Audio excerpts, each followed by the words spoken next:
Right. So my name is Pete Chambers. They call me Doc. That's a term of endearment, but I also am a physician. Currently not licensed anymore because I retired. But I am running for senior public servant in the state of Texas. That'd be the governor to most people. And there's a reason why I say it that way, because that's really where the servant's heart comes into play. So I'm running for the governor's position. And I was asked in, just before the floods in Guadalupe, which put us off by a month, we went down there and did some disaster relief. But I was asked by a group of people to consider it. And I prayed about it. And next thing you know, I prayed the one prayer that's probably the most dangerous prayer it could be that you could ever pray. Now, it means God's will. I ask God's will be done. I ask your will be done. That's right. And by the end of the week, when I was supposed to respond back to them, it was yes. So I said, we'll attempt this. Right. So that trifold vector of attack is not just with Islamic jihadism. It is also with the CCP, and it's connected to, very directly, to the cartels, all the way down to the Venezuelan cartel of the Suns. And these are all three of these entities have been working for a long time subversively in what we call a color revolution. Now, my former job was a Green Beret. It was my job to identify that when that happened in those countries that I went to downrange, and to stop them, to help our partners. So what I've been watching is that taking place. So for me, it has to do with it's called find, fix, finish, exploit, or expose, analyze, disseminate. That's the F3 EAD principle, which put ISIS on its head when we went into Syria and turned it around after it was a vacuum that Obama created. So as a guy that's done this for a living, I know how to identify those cells. That's something you've got a handle on. 100%. I know how to identify those cells and to look at the networks and to shut them down from within. And the other ways to do it, you don't just go after the specific individuals, but you go after the financing. You shut down the financing, you shut the thing down. Excellent. But you got to have a declaration of foreign terrorist organization. Federal that is the states' rights amendment. And so for me, even though the supremacy clause came in after the Civil War, the states created the federal government. Let's just keep that in mind. There are certain enumerated powers that the federal government has, and I served that side for many years. And when I came to the Texas National Guard, I took the role of a constitution to a state. Right, I took an oath to that Constitution. And so for me, it's very clear. It's very clear what the job of the governor is. I read the job description. Number one, yes, you're responsible for the budget. Everything that happens or fails to happen, you're responsible. Number two, you're the commander-in-chief of all Texas forces, which means under Article 4, Section 7 of the state constitution, you have the right and the duty, otherwise by dereliction, to protect the state as the primary commander-in-chief. That's the Texas National Guard, the Texas Air Guard, the Texas State Guard, and Department of Public Safety. Probably it is the 30th largest army in the world if Texas was a nation. Did you see a lot of during the tenure of the Biden administration, a lot of that usurped and from higher ups in this state not being properly? Correct. And this took place after 9/11. We had the Patriot Act. When the Patriot Act came in, we started investigating citizens of the United States. And that was done before that as well. Right. But it was the biggest one in this generation where we could point a finger at a specific act.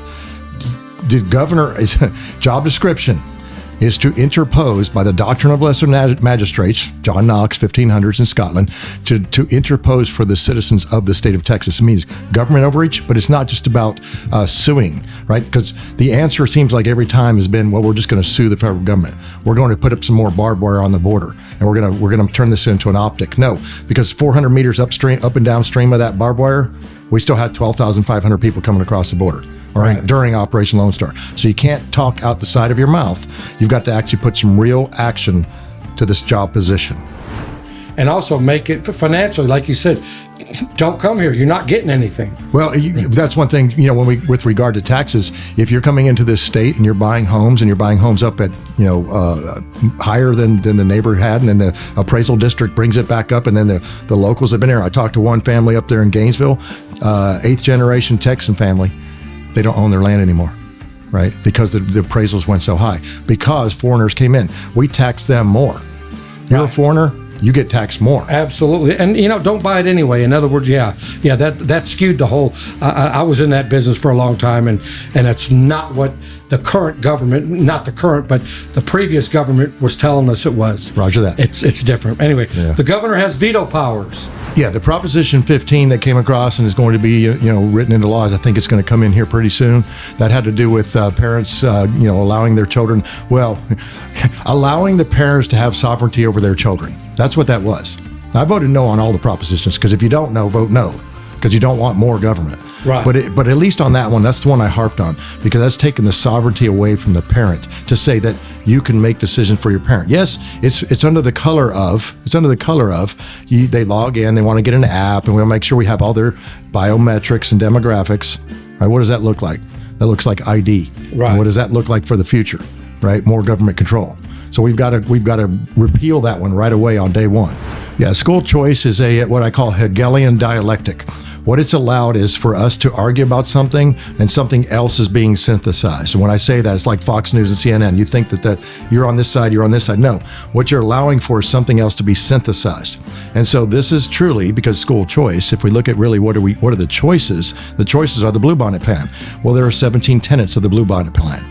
All right, there are 17. And personally, I will abolish the Texas Education Agency. But in that plan, if you marry it up with the plan that UNESCO, the people that I was fighting on the border, that were pushing through transfer migration, those 12,500 a week, when you look at that and you put those tenets up against the UNESCO's plan, United Nations World Education Plan, they match up line for line. Now, there's some differences, but you cannot have a world view education plan in the state of Texas, and you also have to consider that we set the bar very low when we have to have kids coming in from other countries that don't speak English, and then that slows down the ability, and which has led to us being number 40 out of 50 in the United States. Alabama's doing better than us right now. That's nothing against Alabama, but they figured out by decentralizing it. Right. That they could improve, and that's what we need to do. So when you talk about that UNESCO worldview, are you of the opinion, I think you are, I've talked to you before, that you should have a biblical worldview than an immoral worldview? Absolutely. These are principles that when I mentioned, John Knox in 1500s. Big fan of his. Yeah, he went over to the Lords and he said, I'm going to interpose. And then Mark Trujillo wrote a book about it called The Doctrine of Lesser Magistrates. The sheriff of this county, Wise County, has more authority than the Department of Justice if he executes it, if he lives in that sovereignty, if he takes that job serious, which is a biblical servant's heart view. Right. Yes. Yeah, but I'm a big fan of John Knox. Yes. John Gill. Let's see. Locke. Locke is another one. Locke, and then I'm trying to think. Jan Hus. Jan Hus. Yes. Jan Hus is a big one. These are what our founding fathers used. I liked his general.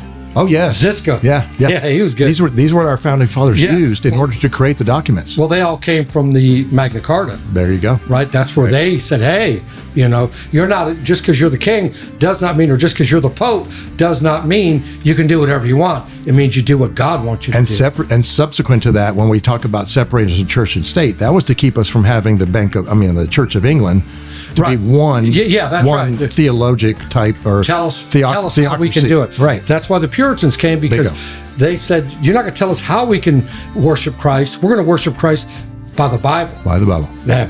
It's not called red pilled; it's red lettered. Yeah. That's right. That's right. But I got fired from Operation Lone Star. It was the state of Texas that did it to me. The United States Army, they had to deal with me. I was getting out anyway. I was retiring, but I'd still be on Operation Lone Star. But I stood in the gap for 6,000 soldiers on the border, and I said they can still have informed consent despite the mandates, the DOD, which was an unlawful order. Pete Hegseth has now said that. Right now we got a new second Department of War. Right, the Department of War. He's gotten serious.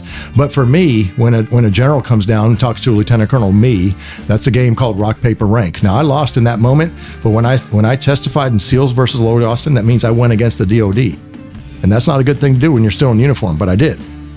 I interposed for 6,000 soldiers of Texas sons and daughters. I lost my job, yes. I lost pay and allowances, yes. It took them 2 years to get me my retirement pay, yes. But it was worth every minute of it because people are still alive. Yeah, and that's what this country needs, is people that'll stand like Deb and I talked about. draw a line in the sand and say, this is where I stand. Fellow citizens and compatriots, you know that one, William Yep. Barrett Travis. Yes. But he yes. talks about the American character, and that's what we've got, is a Texan American character. We're losing it though, aren't we? Victory or death. Yes. We won't lose it, but we could. Right. I mean, it's headed that direction. We're a republic if you can keep it.